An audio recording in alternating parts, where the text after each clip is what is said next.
नमस्कार दोस्तों, स्वागत करता हूं आप लोगों का पाठशाला ज्ञान चैनल में। मेरा नाम है सिद्धार्थ शुक्ला। मैं कर रहा हूं अपना मास्टर्स फ्रॉम एनआईटी तिरछी। अगर आप मेरे चैनल पर पहली बार आए हैं तो चैनल को सब्सक्राइब कर लीजिए। अगर आपको वीडियो पसंद आए तो उसे लाइक कर दीजिएगा और अच्छा सा एक कमेंट देकर जाइएगा। आप लोगों के लिए हम लोग यहाँ पर अच्छे अच्छे कंटेंट लाते रहते हैं। हमारी टीम मिलकर यहाँ पर काम कर रही है आप लोगों के लिए सेमेस्टर एग्जाम्स का पूरा कोर्स लाने के लिए। जो बच्चे प्रिपरेशन कर रहे हैं उनके लिए प्रीवियस ईयर एग्जामिनेशन सॉल्व करने का, शॉर्ट नोट सॉल्व करने का, और जो लोग जीएस की तैयारी करने की सोच रहे हैं उनके लिए जीएस का मटेरियल लाने का। यहाँ पर आपको मिलेगा हर टाइप का मटेरियल। बस बने रहना है, जुड़े रहना है और देखते रहना है अपने भाई का चैनल सिद्धार्थ के साथ, सिद्धार्थ की टीम के साथ, पाठशाला ज्ञान पर। चलिए अब हम यहाँ पर स्टार्ट करने वाले हैं गेट 2020 का पेपर। जैसे कि आपको पता है हम 2003 का पेपर भी करा रहे हैं, उसके साथ में अब 2020 का ही पेपर हमने स्टार्ट किया है। तो जो बच्चे स्टार्टिंग से करने की सोच रहे हैं तो वो वहाँ से कर सकते हैं, और 2020 से बैक की तरफ करने को चालू करने वाले हैं तो वो यहाँ से भी कर सकते हैं। चलिए बता दें गेट 2020 का पेपर का पैटर्न क्या रहने वाला है। यहाँ पर रहने वाले हैं 65 क्वेश्चन 3 आर के। यहाँ पे आपको एनएडी क्वेश्चन देखने को मिलेंगे जहाँ पर कोई भी नेगेटिव मार्किंग नहीं होती, जहाँ पर आंसर आपको लिखने पड़ते हैं। न्यूमेरिकल आंसर टाइप बोलते हैं इन्हें। 1 मार्क्स के और 2 मार्क्स के आपको एमसीक्यूज देखने को मिलेंगे। 1/3 की नेगेटिव मार्किंग होती है।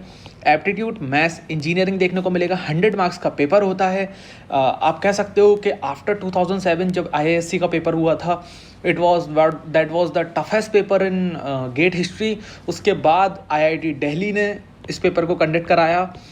It was second toughest paper from last 7 to 8 years, है ना, आप कह सकते हो। चलिए बच्चों की हवा निकाल दी, इसमें कट ऑफ गिर के पूरे 10 मार्क्स नीचे आ गया था। जो हाईएस्ट मतलब एक तरीके से 96 रहता था वो एकदम से 86 पर आ गया था इसमें गेट मैकेनिकल के पेपर में। तो मैकेनिकल इंजीनियरिंग का हम यहाँ पर अभी हम जनरल एप्टीट्यूड भी सॉल्व कराएंगे, लेकिन उसके लिए अलग से एक वीडियो आएगा। यहाँ पर हम स्पेशली स्टार्ट कर रहे हैं मैकेनिकल इंजीनियरिंग से। तो पहला क्वेश्चन देखते हैं। पहला क्वेश्चन क्या कह रहा है? For an air standard diesel cycle. क्या है? एयर स्टैंडर्ड डीजल साइकिल है। यहाँ पर हम लोग सोच रहे हैं पेन का कलर बदल लिया जाए, थोड़ा सुंदर हो जाए। हाँ, heat addition is at constant pressure and heat rejection is at constant pressure. Heat addition is at constant volume, heat rejection is at constant pressure. Heat addition is at constant volume, heat rejection is at constant volume. Heat addition is at constant pressure, heat rejection is at constant volume. चलिए देखिए, बात हो रही है diesel cycle की। Diesel cycle में जो heat addition होता है वो कांस्टेंट प्रेशर पे होता है और हीट रिजेक्शन होता है कांस्टेंट वॉल्यूम पे। ये देख सकते हो आप, डीजल साइकिल का ग्राफ है। ये ऑटो साइकिल का ग्राफ है। ऑटो साइकिल में कांस्टेंट वॉल्यूम पे हीट एडिशन और हीट रिजेक्शन दोनों होता है, और ड्यूल साइकिल में कांस्टेंट प्रेशर और कांस्टेंट वॉल्यूम पर दोनों में हीट एडिशन होता है और कांस्टेंट वॉल्यूम में हीट रिजेक्शन होता है। तो यहाँ से डायरेक्टली आपका आंसर होने वाला है क्या? Heat addition is at constant pressure and heat rejection at constant volume. Answer will be D. 11th का डी हो जाएगा यहाँ से। अगला क्वेश्चन कहता है machine member is subjected to a fluctuating stress sigma equals to sigma naught cos 8 pi t. The endurance limit of the material is 350 ampere if the factor of safety is used in the design is 3.5. Then the maximum allowable value of sigma naught is dash ampere. Round off to decimal places. 2 decimal places तक लिखना है। NED type question है, negative marking नहीं होती है। तो हमें fluctuating stress क्या दी गई है? हमें फ्लक्चुएटिंग स्ट्रेस दी गई है sigma equals to sigma naught cos 8 pi t। चलिए अब हमें पता है हमें निकालना क्या है। हमें निकालना है सिग्मा नॉट निकालना है, ठीक है, which is maximum allowable stress. अब हम क्या करेंगे? हमें पता है कि अगर सिग्मा को सिग्मा नॉट के बराबर होना है या सिग्मा को सिग्मा मैक्स होना है तो कॉस की मैक्सिमम वैल्यू कितनी हो सकती है? +1 हो सकती है। मिनिमम वैल्यू -1 हो सकती है। तो सिग्मा मैक्स होता है मैक्सिमम सिग्मा नॉट, और सिग्मा मिन हो सकता है -1 अगर cos 8 pi t की वैल्यू हमारी +1 और -1 हो जाए। अब हमें ये पता चल गया। अब हम लगाएंगे यहाँ पे सोडावर्ग इक्वेशन। सोडावर्ग इक्वेशन होती है, आपका देख सकते हो यहाँ से, sigma m upon S Y T into K T plus sigma A into K F upon S E. यहाँ पे सिग्मा m होता है mean stress, S Y T होता है यील्ड स्ट्रेंथ, सिग्मा ए होता है आपका एम्पलीट्यूड स्ट्रेस, के टी होता है, के टी और के एफ फैक्टर्स होते हैं, ठीक है, स्टैटिक फैक्टर होता है, ये फटीक फैक्टर होता है, एस सी होता है एंडोरेंस लिमिट, और एफ ओ एस होता है फैक्टर ऑफ सेफ्टी। अब सोडरवर्ग इक्वेशन जो होती है वो जनरली डक्टाइल मटेरियल्स के लिए लगाई जाती है, और गुडमैन इक्वेशन भी एग्जैक्टली वैसी ही सेम होती है, बस वहाँ पे वाई की जगह यू हो जाता है, जिसे बोला जाता है अल्टीमेट टेंसाइल स्ट्रेंथ। ठीक है, अल्टीमेट स्ट्रेस बोल सकते हो आप लोग। तो एम्पलीट्यूड स्ट्रेस और मीन स्ट्रेस का फॉर्मूला क्या होता है? मीन स्ट्रेस होता है sigma maximum plus sigma minimum by 2, amplitude stress होता है सिग्मा मैक्स माइनस सिग्मा मिन बाई 2। दोनों से जब आप निकालोगे sigma not minus sigma not by 2 equals 0, sigma ये हो जाएगा sigma not minus minus time sigma not हो जाएगा, तो हो जाएगा 2 sigma not by 2 sigma not. Put in equation 1 0 upon s by t plus sigma naught by 350 1 upon 3.5, answer will come out to be 100 ampere will be the answer. ठीक है, तो जब आप न्यूमेरिकल वैल्यू में आपका आंसर कितना आ जाने वाला है? आपका आंसर आ जाने वाला है 100 MPa। ठीक है, अगला question, question number 3, the value of the enthalpy at the stator inlet and the rotor outlet of a hydraulic turbo machine stages are H1 and H3। क्या हो रहा है? स्टेटर की एंट्री पे एंथैल्पी कितनी है? H1, और रोटर के आउटर में एंथैल्पी कितनी है? H2।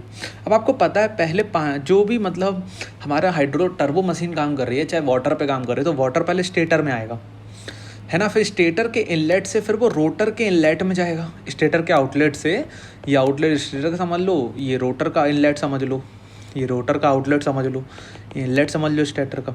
तो यहाँ का उसने दिया है आपको सिंपली H1, है ना, यहाँ का दिया है H3 और यहाँ का दिया है H2, और उसने बोला है H2 minus H1 equals to H3 minus S3 minus H2 है।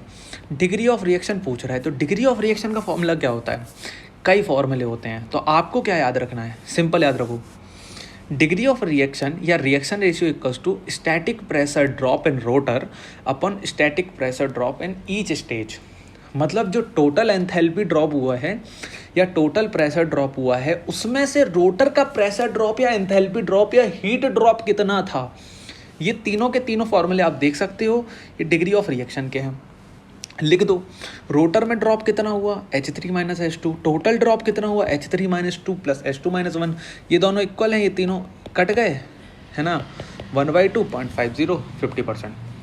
ठीक है, चलिए अगला क्वेश्चन, अगला क्वेश्चन देखिए। A circular disc of radius r is confirmed to roll without a slipping at P and Q as shown in 4 of 10। ठीक है, चलो अब देखो ये डायग्राम दिया है, इसमें क्या बोला है, हमें क्या निकालना है?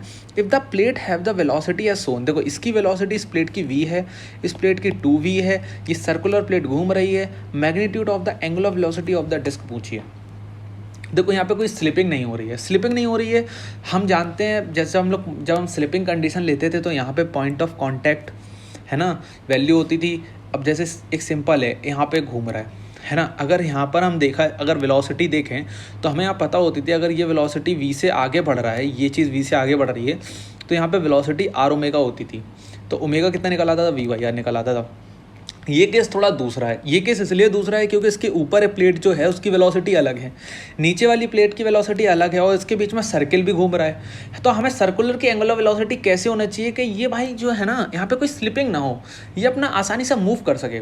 तो this is the not a concept of slipping. यहाँ पर हम कोई मैकेनिक्स नहीं लगाएंगे, यहाँ पर हम सिंपल यूज़ करेंगे टोम का, थ्योरी ऑफ मशीन का। हम यहाँ पर यूज़ करेंगे इंस्टेंटेनियस सेंटर का। हमें पता है कि अगर कोई सर्कल किसी प्लेट पे मूव कर रहा है या किसी रोड पे मूव कर रहा है ना, या किसी प्लेन सरफेस पे मूव कर रहा है, तो उसके परपेंडिकुलर उसका आपका इंस्टेंटेनियस सेंटर होता है। तो इसके परपेंडिकुलर कहीं पर इंस्टेंटेनियस सेंटर होगा, मान लो यहाँ पे होगा, एक्स पे मान लो, तो इस नीचे वाली प्लेट का इंस्टेंटेनियस सेंटर भी यहाँ इसके बचे हुए एरिया पे होगा। ठीक है, चलिए अब यूज़ करते हैं, इसको सॉल्व करते हैं। देखो इंस्टेंटेनियस सेंटर के लिए, इंस्टेंटेनियस सेंटर पे एंगुलर वेलोसिटीज़ आप देखोगे तो सेम निकल कर आते हैं, आपको पता है। तो v/x अगर पहले के लिए लिख लो और 2v/2r माइनस एक्स, आपको पता है 2r क्या है? डायामीटर।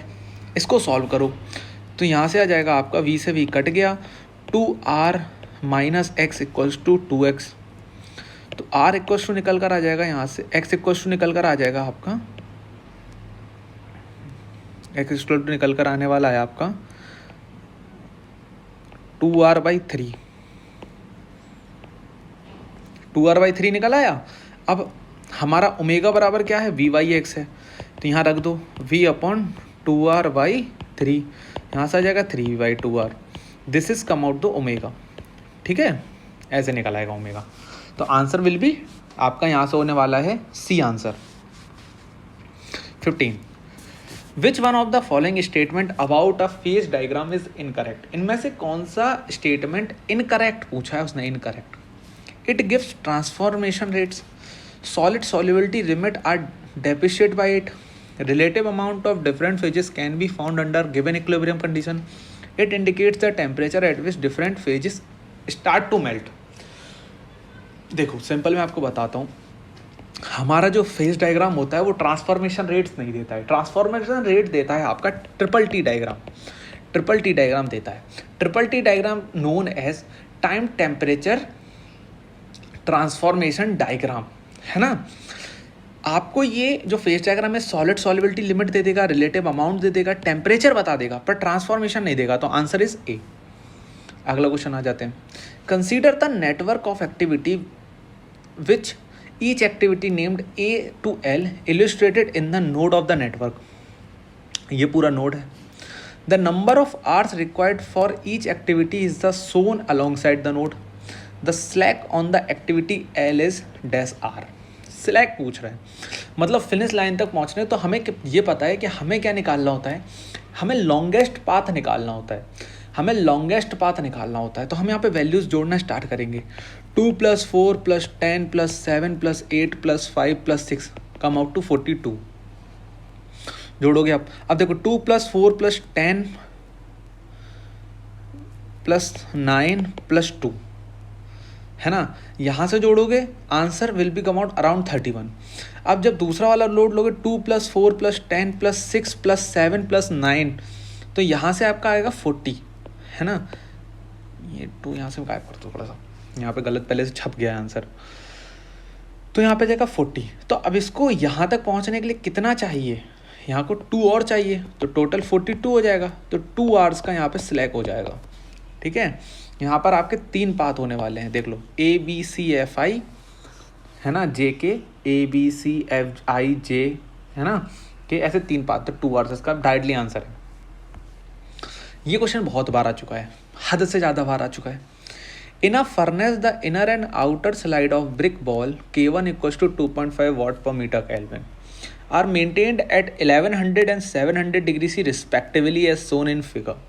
देखो सिंपल सी बात है, ये वॉल देख लो, यहाँ से क्या हो रहा है, हीट आ रही है कितने की 2500 W/m², फ्लक्स जा रहा है, ठीक है। इसका K दिया है K2, इसका K दिया है K1, ये है L1, ये है L1/4, इसका 1100, इसका 700, इसका 200।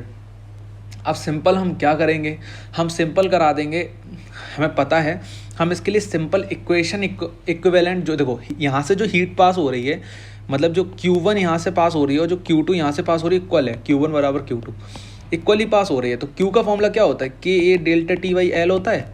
हम दोनों को फॉर्मूला को बराबर करा देंगे, ये देखो KA∆T/L1, K2A2 T2 - T3/L2, area दोनों का सेम है, कट गया, K1 K2 निकालना है, K1 is given by 2.5, T1 1100 - 700, यहाँ 700 - 200, 700 - 200 11 - 200, L1 यहाँ पे L1/4 दिया हुआ है, तो यहाँ 4 यहाँ ऊपर मल्टीप्लाई हो गया, ठीक है।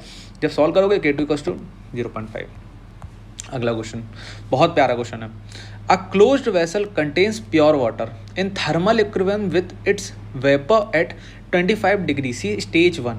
क्या है कि देखो यहाँ पर एक आप देख रहे हो, यहाँ पर एक कंटेनर है या वॉल्व कह सकते हो लगा है, एक कंटेनर क्या है, प्योर वाटर से भरा हुआ है, यहाँ पर वाटर वेपर है, 25 डिग्री C पर मेंटेन्ड है। अब हमने क्या किया, the vessel in the stage is kept inside the isothermal oven. हमने इसे एक आइसोथर्मल ओवन के अंदर रख दिया इस वेसल को, which is having an atmosphere of hot air maintained eight 80 degree C। Hot air maintain करे है 1 एटमॉस्फेयर पे 80 degree C। The vessel exchange heat with the oven atmosphere. अब जो वेसल है वो हीट एक्सचेंज कर रहा है, attains a new thermal equilibrium. If the valve A is now opened inside the oven, what will happen immediately opening the valve. अब इसको कुछ देर के लिए रख दिया था हमने, है ना, जो हमारा वेसल था इसको हमने एक चैम्बर के अंदर रख दिया, अब कुछ दिन रखने दिया, उसके बाद हमने क्या किया, वॉल्व ए है ना, इसको ओपन कर दिया। अब इसके बाद पूछ रहा है इफेक्ट क्या होगा। hot